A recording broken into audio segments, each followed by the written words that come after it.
नमस्कार प्यारे साथियों, मैं आपका साथी मनदीप कुमार एक बार फिर से स्वागत करता हूं आप सभी का आपके अपने यूट्यूब चैनल पर जिसका नाम है MD2 रीडर पब्लिकेशन। तो दोस्तों, जो हमारे चैनल पर सीरीज चली हुई है HSSC previous year question paper की, उसका पार्ट 20 है, यानी कि 20वां पार्ट है। पार्ट से मेरा मतलब है पेपर नंबर 20 है। 19 पेपर में पहले आपको जो HSSC के प्रीवियस ईयर है वो चैनल पर करा चुका हूँ। उनकी अलग से प्लेलिस्ट भी बनी हुई है, आप वो भी जाकर देख सकते हैं। फिर कह रहा हूँ, लॉकडाउन के इस समय का सदुपयोग कीजिए और जो सीरीज हरियाणा जीके की जो प्रीवियस ईयर क्वेश्चन पेपर है उनकी चली हुई है वो देखिए, ज्योग्राफी की देखिए और आप साथ ही साथ बायोलॉजी की भी देखिए। तो आज की इस वीडियो में पहला क्वेश्चन देख लेते हैं। हिंदी भाषा से जुड़ा हुआ प्रश्न है, पर्यायवाची बताना है। निम्न शब्द का पर्यायवाची शब्द बताइए। अज का जो पर्यायवाची होगा वो निर्माता होगा। अगला प्रश्न है कि भाई इसमें पूछा गया है निम्न शब्द का विपरीत या विलोम अर्थ बताइए। आतुर का हो जाएगा जी शांत। तीसरे प्रश्न की ओर चलते हैं। इसमें पूछा गया है कि भाई नीचे दिए गए शब्द का एक वचन बनाइए। स्त्रीजन का हो जाएगा स्त्री। अगला प्रश्न है नीचे दिए गए शब्द का बहुवचन बनाएं। पाठक, पाठकगण। अगला प्रश्न है नीचे दिए गए मुहावरे का उचित अर्थ बताइए। गज भर की छाती होना, कहते हैं ना गज भर, एक गज की छाती होना या गज भर की छाती होना, गौरव से भर जाना, सीना गौरव से भर जाना। अगले प्रश्न की ओर चलते हैं। छठा प्रश्न है, सिक्स्थ क्वेश्चन है, इंग्लिश लैंग्वेज से जुड़ा हुआ क्वेश्चन है। आपको सिनोनियम बताना है मोरोज का। किसका? मोरोज का आपको सिनोनियम बताना है, जो कि डिप्रेस्ड हो जाएगा। ठीक है। उसके बाद एंटोनियम बताना आपको समिट का। जो समिट होती है आपकी, उसका एंटोनियम हो जाएगा बेस। अगला प्रश्न है, आठवां प्रश्न है, meaning of the idiom spill the beans. तो स्पिल द बीन्स का जो मीनिंग होगा, ईडियम होगा, ईडियम का मीनिंग होगा वो हो जाएगा रिवील सीक्रेट इन्फॉर्मेशन अनइंटेंशनली। ठीक है, यूनि इंटेंशनली किसी की सीक्रेट इन्फॉर्मेशन को बता देना, रिवील कर देना। ठीक है, स्पिल द बीन्स। अगले प्रश्न की ओर चलते हैं। नौवां प्रश्न है, इसमें आपको क्या करना है, इसको करेक्ट करना, ग्रामेटिकली सेंटेंस को करेक्ट करना। जो अंडरलाइन है, that he did, that he did की जगह यहाँ पर दैट दे डिड आ जाएगा। ठीक है, तो ऑप्शन नंबर बी यहाँ पर सही आंसर रहेगा। 10वां प्रश्न है, यहाँ पर आपको करना क्या है, करेक्ट फॉर्म ऑफ वर्ब जो है फिल करनी है और चूज करनी है, ब्रैकेट में फिल करनी है। I used to play chess after work, तो प्ले यहाँ पर आ जाएगा, ऑप्शन ए सही आंसर रहेगा। 11वां प्रश्न है, यहाँ से आपके जो है हरियाणा जीके और नेशनल जीके के प्रश्न शुरू होते हैं, रीजनिंग के, मैथमेटिक्स के, जो 50 तक चलेंगे। उससे आगे फिर आपके टेक्निकल पोर्शन शुरू हो जाएगा। दोस्तों, जो HSSC ने दिसंबर के महीने में आपके ऑनलाइन एग्जाम लिए थे वो लगभग ख़त्म होने को हैं। 4 से 5 पेपर बचते हैं। इसके बाद हम जो जनवरी में और फरवरी में आपके ऑनलाइन एग्जाम हुए वो करेंगे, क्योंकि मेरे को बोला गया था आपके द्वारा कि पहले अभी जो हाल फिलहाल में एग्जाम हुए वो कराइए, उसके बाद पीछे चलिए, उसके बाद फिर हम धीरे धीरे करके पीछे की ओर चलेंगे और आपके हरियाणा पुलिस वाले प्रीवियस ईयर जो question paper, constable, sub inspector, male female, वो कराएंगे। हेल्थ डिपार्टमेंट वाले हैं वो कराएंगे। ALM की मैं पहले ही आपको, माफ़ कीजिए, शिफ्ट अटेंडेंट के पहले ही आपको करा चुका हूं। तो 11वां प्रश्न है, वह भारतीय जिम्नास्ट कौन है जिसे अमेरिका की खिलौना निर्माता कंपनी मेटल इंक द्वारा बोर्बी रोल मॉडल के रूप में चुना गया है? तो दीपा कर्माकर, दीपा कर्माकर को चुना गया है। ठीक है, अगले प्रश्न की ओर चलते हैं। 12वां प्रश्न है, खालिस्तान धन की निकासी सिद्धांत को प्रस्तुत करने वाले पहले व्यक्ति थे। इस सिद्धांत को उन्होंने कहा था कि ब्रिटेन भारत को पूरी तरह से कंगाल कर देगा। तो दादा भाई नौरोजी ने धन की निकासी सिद्धांत को प्रस्तुत किया था। अगले प्रश्न की ओर चलते हैं। किरण देसाई को, किरण देसाई को खालिस्तान नामक पुस्तक के लिए मैन बुकर पुरस्कार मिला। तो किरण देसाई को इनहेरिटेंस ऑफ लॉस का जो की नामक पुस्तक है के कारण मैन बुकर अवार्ड जो या पुरस्कार मिला था। अगले प्रश्न की ओर चलते हैं। जो कान्हा राष्ट्रीय उद्यान है, कान्हा राष्ट्रीय उद्यान किस राज्य में स्थित है? कान्हा राष्ट्रीय उद्यान आपका मध्य प्रदेश के अंदर स्थित है और यह उद्यान 1955 में बनाया गया था। यह मध्य भारत का सबसे बड़ा उद्यान है। ठीक है, अगले प्रश्न की ओर चलते हैं। मोहाली और चंडीगढ़ के साथ साथ खालिस्तान को ट्राई सिटी कहा जाता है। तो चंडीगढ़, मोहाली, या कहिए मोहाली, चंडीगढ़ और पंचकुला को ट्राई सिटी के नाम से जाना जाता है। इस शहर को संघ शासित प्रदेश चंडीगढ़ का उपग्रह शहर भी माना जाता है या कहा जाता है। अगले प्रश्न की ओर चलते हैं। 16वां प्रश्न है, खालिस्तान खालिस्तान हरियाणा का एक प्राचीन और ऐतिहासिक शहर है। वस्त्र रिसाइकल करने का वैश्विक केंद्र होने के कारण इस शहर को कास्ट ऑफ कैपिटल के नाम से भी जाना जाता है। तो पानीपत हरियाणा का एक प्राचीन और ऐतिहासिक शहर है, इसे बुनकरों का शहर भी कहा जाता है।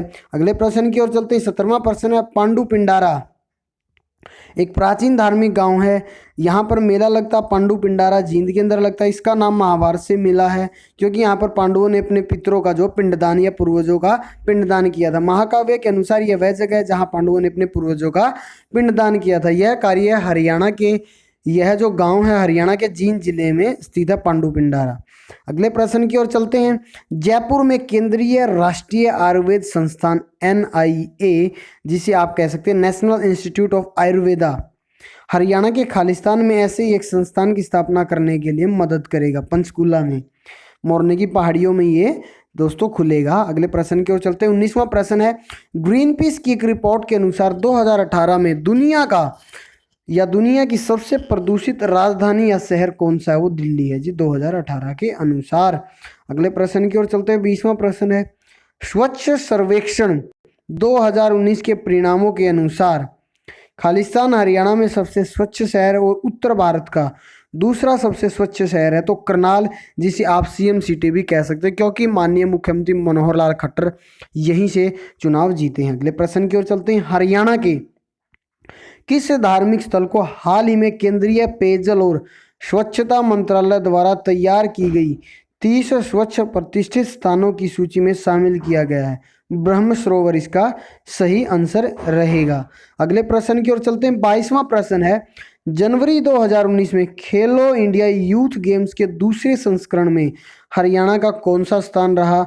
तो दूसरे संस्करण में हरियाणा का दूसरा ही स्थान रहा था। अगले प्रश्न की ओर चलते। 23वां प्रश्न है, इस नृत्य रूप की उत्पत्ति महाभारत से हुई है। नृत्य करते समय कुछ नृतक हाथ में ढोल लिए रहते हैं और कुछ किनारे चमकीले रंग के कपड़े के झालर लगे होते हैं, जबकि अन्य नृतक हाथ में लाठी लिए होते हैं। इस नृत्य का क्या नाम है? तो फ्रेंड्स, इस नृत्य का जो नाम है वो धमाल नृत्य है और ये महाभारत के काल से इसकी उत्पत्ति हुई है और ये उस समय से जाना जाता है। ठीक है। खालिस्तान में हर साल चैत्र चौदस मेला लगता है। इस मेले में लोग ठीक उसी तरह से पूर्वजों का पिंडदान करते हैं जिस तरह युधिष्ठिर ने महाभारत युद्ध में मारे गए सभी रिश्तेदारों की याद में पिंडदान किया था। तो पेहुआ में हर साल ये मेला लगता है। अगले प्रश्न की ओर चलते। 25वां प्रश्न है, खालिस्तान रागनी और सांग नामक हरियाणवी संगीत शैलियों के सूर्य कवि, जिसे आप दादा लक्ष्मीचंद भी कहते हैं, के नाम से मशहूर कवि हैं। इस कवि को हरियाणा का शेक्सपियर भी कहा जाता है। तो दादा लक्ष्मीचंद इसका सही आंसर रहेगा। अगले प्रश्न की ओर चलते हैं। 26वां प्रश्न है, खालिस्तान एक हिंदी कवि हैं जिन्हें हरियाणा का राज्य कवि की उपाधि के नाम से सम्मानित किया गया। जब हरियाणा एक नया राज्य बना तो उनको यह उपाधि दी गई। तो अनूप चंद आफ्ताब, क्या जी? अनूप चंद आफ्ताब एक हिंदी कवि हैं जिन्हें हरियाणा का राज्य कवि की उपाधि के नाम से जाना जाता है। अगले प्रश्न की ओर चलते हैं। खालिस्तान एक प्रसिद्ध कवि हैं जिन्होंने भूटान आंदोलन में सक्रिय भूमिका निभाई थी। यह कवि हिसार के रहने वाले हैं। उन्होंने विनोबा भावे का संदेश पहुंचाने के लिए अपने गीतों का इस्तेमाल किया। तो भाई परमानंद प्रसिद्ध कवि हैं जो भूटान यहाँ पर लिखा हुआ है, बाकी ये भूटान होगा। भूटान मूवमेंट में सक्रिय भूमिका निभाई थी। अगले प्रश्न की ओर चलते हैं। 28वां प्रश्न है, अरावली पर्वत श्रृंखला हरियाणा के किस भाग में स्थित है? यह हरियाणा के दक्षिणी भाग में स्थित है अरावली पर्वत श्रृंखला। अगले प्रश्न की ओर चलते हैं। 29वां प्रश्न है, खालिस्तान नदी घग्गर नदी की मुख्य उपनदियों में से एक है। यह पंचकुला जिले में बहती है और पिंजौर के पास घग्गर नदी में मिलती है।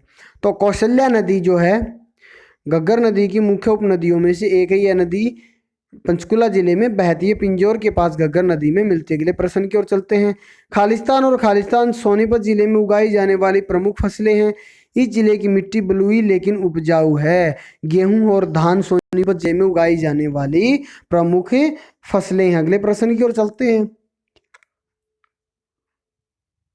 31वां प्रश्न है, खालिस्तान को प्राचीन काल में अरुणा नदी के नाम से, अरुणा के नाम से जाना जाता था। ये क्वेश्चन दोस्तों पहले भी आ चुका है, इंपॉर्टेंट क्वेश्चन है, कई बार करा चुका हूँ। तो मारकंडा जो नदी है उसको प्राचीन काल में अरुणा नदी के नाम से जाना जाता है। एक मौसमी नदी है जो मानसून के दौरान व्यापक बाढ़ लाती है। अगले प्रश्न की ओर चलते हैं। 32वां प्रश्न है, राज्य और केंद्र शासित प्रदेशों के राज्यपाल और उपराज्यपाल के पास राज्य स्तर पर वही अधिकार होते हैं जो कार्य मिलता जो केंद्र सरकार पर भारत के राष्ट्रपति और उपराष्ट्रपति को मिलते हैं।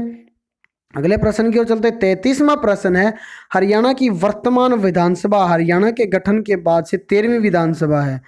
हरियाणा विधानसभा में कितने संसदीय कक्ष हैं? तो हरियाणा विधानसभा में एक संसदीय कक्ष है। अगले प्रश्न की ओर चलते हैं। 34वां प्रश्न है, सन्नो देवी हरियाणा विधानसभा की पहली महिला अध्यक्ष थी। वह 6 दिसंबर 1966 से 17 मार्च 1967 तक सत्ता में थी या रही। अगले प्रश्न की ओर चलते हैं। भारत की पहली सीएनजी ट्रेन जो हरियाणा गैस उत्सर्जन और डीजल की खपत को कम करने के लिए चालू की गई थी, हरियाणा के रोहतक और रेवाड़ी के बीच चलती है। ट्रेन दोहरी ईंधन प्रणाली पर चलाई जाएगी। दोस्तों ये प्रश्न भी कई बार एचएसएससी की परीक्षाओं में आ चुका। रोहतक और रेवाड़ी के बीच हरियाणा की पहली सीएनजी ट्रेन चली थी। 36वां प्रश्न है, हरियाणा वन विभाग के साथ साथ Bombay national history society BNHS ने गिद्धों की 3 प्रजातियों को बचाने के लिए पिंजौर में जटायु संरक्षण प्रजनन केंद्र की स्थापना की है। अगले प्रश्न की ओर चलते हैं। 37वां प्रश्न, ब्लैक बक हिसार जिले के हिरण पार्क में पाया जाने वाला मुख्य वन्य जीव है। क्या है जी? ब्लैक बक हिसार के वन्य जीव पार्क में पाया जाने वाला मुख्य जीव है। अगला प्रश्न है 38वां प्रश्न है, कंप्यूटर में कौन से घटक को कंप्यूटर का दिल कहा जाता है? Heart of computer. ठीक है। Which component in a computer is known as the heart of computer is called microprocessor. तो माइक्रो प्रोसेसर इसका सही आंसर रहेगा ऑप्शन नंबर डी। किसी भी संग्रहित दस्तावेज या फिल्म या फाइल को स्थायी रूप से हटाने के लिए किस शॉर्टकट का उपयोग किया जाता है? तो शिफ्ट प्लस डेल या डिलीट, शिफ्ट प्लस डिलीट का प्रयोग किया जाता है। तो 40वां क्वेश्चन है, यहाँ से आपके रीजनिंग और मैथमेटिक्स के क्वेश्चन शुरू होंगे। पहला क्वेश्चन है 40वां, इसमें असंगत का चयन करना है। व्हील है, रेडिएटर है, क्लच है, स्पीड है। तो व्हील, रेडिएटर और क्लच ये गाड़ी के हिस्से हैं। स्पीड जो है उस गति से गाड़ी चलती है, तो स्पीड यहाँ पर इन तीनों से असंगत है। अगले प्रश्न की ओर चलते 41वां प्रश्न है, सही विकल्प का चयन करना है और जोड़ा बनाना है। पेन, स्टेशनरी, कप, जिस प्रकार से पेन स्टेशनरी में आता है तो कप क्रॉकरी की श्रेणी में आते हैं। 42वां प्रश्न है, यहाँ पर जहाँ पर क्वेश्चन मार्क या प्रश्न चिन्ह दिया हुआ है वो आपको टर्म में बतानी है कि क्या होगी। 1, 4, 2, 5। यहाँ पर देखिए 1 का 2 का जोड़ा बन रहा है, 4 का और 5 का बन रहा है, 2 का 3 का, 5 का 6 का, 6 का 7 का, 4 और यहाँ पर आपका 5 आंसर आ जाएगा। बिल्कुल सही आंसर रहेगा यहाँ पर 5। तो इसी प्रकार से 43वां क्वेश्चन है, यदि कुदाल को कैंची कहा जाता है, कैंची को यहाँ पर क्या फावड़ा कहा जाता है, फावड़े को करनी, करनी को ब्लेड और ब्लेड को वीडर कहा जाता है, तो वीडर को कुदाल कहा जाता है। तो जमीन से घास फूस हटाने के लिए इस्तेमाल किए जाने वाले उपकरण को आप क्या कहेंगे? अब यहाँ पर आप बता लीजिए कि कुदाल यहाँ पर इसका सही आंसर एचएसएससी ने दिया है। अगले प्रश्न की ओर चलते हैं। 44वां प्रश्न है, रेशियो एंड प्रोपोर्शन का क्वेश्चन है। दो संख्याओं का अनुपात 4:5 है। पहली संख्या 60 है तो दूसरी संख्या बताइए। देखिए दोस्तों, पहली संख्या 60 है और पहला रेशियो 4 है, तो 15 multiply by 4 is equal to 60। तो 15 या 15 मल्टीप्लाई बाई या गुणा करेंगे 15 की 5 के साथ, तो 75 यहाँ पर आपका आंसर आ जाएगा। इसी प्रकार अगले प्रश्न की ओर चलते हैं। 45वां प्रश्न है, बिरजू 6 दिन में एक कुआं खोद सकता है जबकि रामू को उसे खोदने में 8 दिन लगते हैं। उन्होंने एक साथ मिलकर कुआं खोदा तो 78,260 रुपये कमाए।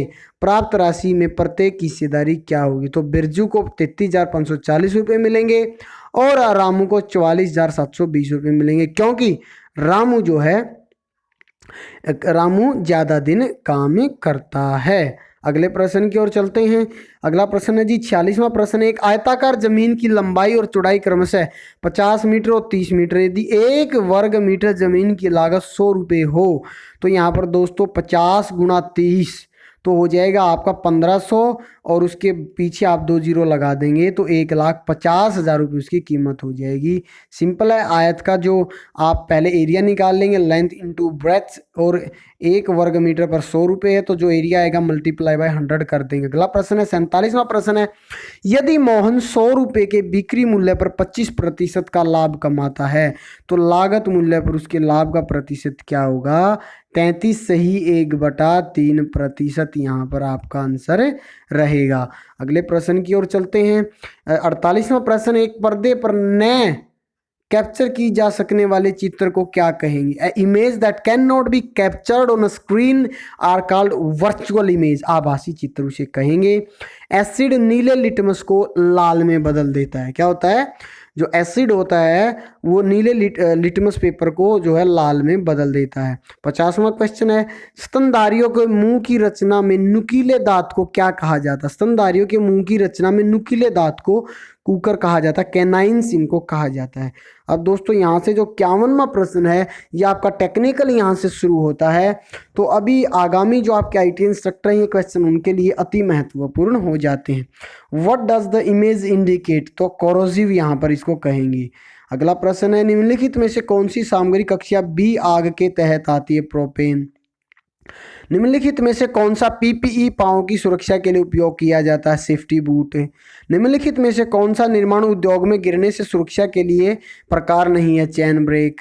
पानी की आयतन मितीय प्रवाह की एसआई इकाई क्या? मीटर क्यूब पर सेकंड।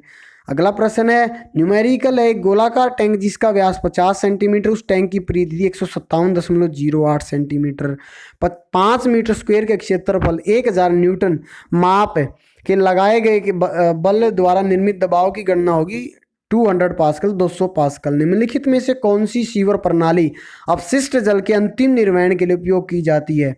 आउटफॉल सीवर इसका सही आंसर रहेगा। पूरी तरह से खुले 4 इंच व्यास गेट वाल्व के बराबर लंबाई क्या है जी? 24 फीट। दी गई छवि क्या इंगित करती है? निप्पल को इंगित करती है। निम्नलिखित में से कौन सा फिटिंग पाइप को सुरक्षित करने के लिए उपयोग किया जाता है? पाइप स्ट्रैप इसका सही आंसर रहेगा। निम्न में से किस वाल्व का उपयोग प्रवाह की मात्रा को नियंत्रित करने के लिए किया जाता है? Glove valve. निम्नलिखित में से किस रेखा का उपयोग तूफान के पानी को ऊर्ध्वाधर या क्षैतिज दिशा में व्यक्त करने के लिए किया जाता है? लेंडर। अगला प्रश्न है, निम्नलिखित में से किस नाली के पानी में ग्रीस, रसायन और जहरीले तरल पदार्थ होते हैं? काला पानी, ब्लैक वाटर जिसे आप कहते हैं। निम्नलिखित में से कौन सा भवन नाली से सार्वजनिक सीवर तक का विस्तार है? Building sewer. अगले प्रश्न की ओर चलते हैं। अगला प्रश्न है, ये आपको चित्र दिया हुआ है, ये क्या दर्शाता है? ये क्या इंगित करता है? Pressure relieve valve. क्या? प्रेशर रिलीव वाल्व को इंगित करता है। जल निकासी प्रणाली के किसी भी हिस्से को हवा का संचलन प्रदान करने के लिए निम्नलिखित में से किस पाइप का उपयोग किया जाता है? वेंट ट्रैक इसका सही आंसर रहेगा। निम्नलिखित में से कौन पास ट्रैप और वेंट के बीच से ड्रेन पाइप का एक हिस्सा है? ट्रैप आर्म इसका सही आंसर रहेगा। अगले प्रश्न की ओर चलते हैं।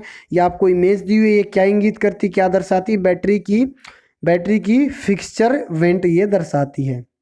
अगले प्रश्न की ओर चलते हैं। प्रणाली के अंदर हानिकारक दबाव के कारण पानी के शोर को खत्म करने के लिए निम्नलिखित में से किसका उपयोग किया जाता है? वाटर हैमर अरेस्टर का। ये इमेज दी हुई है, ये क्या इंगित करती है? ये वेवी को इंगित करती है। किसको? वेवी को। अगले प्रश्न की ओर चलते हैं। 79वां क्वेश्चन है, ये आपको इमेज दी हुई है, क्या इंगित करती है? Reveal P trap. क्या? रिवल पी ट्रैप को ये इंगित करती है। अगले प्रश्न की ओर चलता है। निम्नलिखित में से कौन सा पानी में घुलने वाले कैल्शियम लवण का माप? कैल्शियम की कठोरता।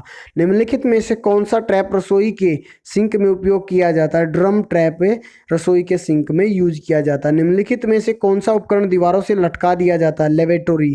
क्या जी? लेवेटोरी। निम्नलिखित में से कौन सा घटक शावर सिर और पाइप को जोड़ने के लिए उपयोग किया जाता है? शावर आर्म प्रयोग किया जाता है। इमेज दी हुई है, ये क्या इंगित करती है, क्या दर्शाती है? गर्त, मूत्रपात, यूरिनल को ये दर्शाती है।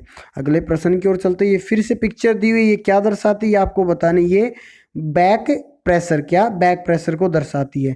निम्नलिखित में से कौन सा एक फिक्सचर नहीं है? एयर प्योरीफायर एक फिक्सचर नहीं है। लास्ट क्वेश्चन है, निम्नलिखित में से कौन ट्रैप में किसी बाह्य वस्तु के फंसने के कारण होता है? Capillary action.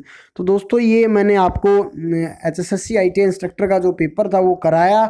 इसी प्रकार से लगातार आपको पार्ट मिलते रहेंगे। 20वां पार्ट था अभी दिसंबर में जो आपके एग्जाम हुए 4 क्वेश्चन पेपर या 4 पार्ट या 4 क्वेश्चन पेपर रहते हैं वो भी बहुत जल्द करा दिए जाएंगे। आज की इस वीडियो में फिलहाल इतना ही। धन्यवाद।